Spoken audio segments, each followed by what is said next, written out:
Владата на Зоран Заев во среда ќе го помине првиот собраниски тест. Опозицијската ВМРО-ДПМНЕ преку координаторот Драган Данев денеска го достави документот со кој бара гласање на недоверба на владата. Собранискиот спикер Талат Џафери преку СМС им потврдил на колегите дека во среда ќе биде расправата.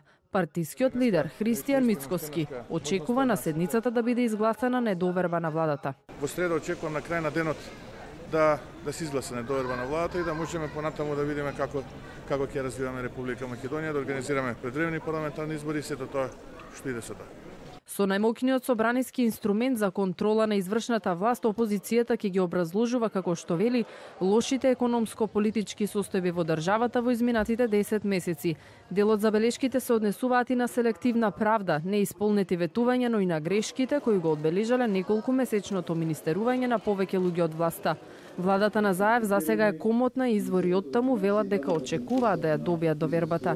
За евентуално изгласување недоверба се потребни минимум 61 глас и според власта невозможно е ВМРО-ДПМНЕ да го добие тоа мнозинство. Законски Заев има право да му се обрати на собранието пред гласањето за доверба, но од Илинденска нема такви најави.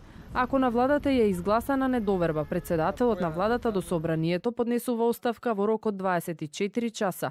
Пратениците два пати изгласуваа доверба на владата предводена од Никола Груевски во 2012 и 2007 година.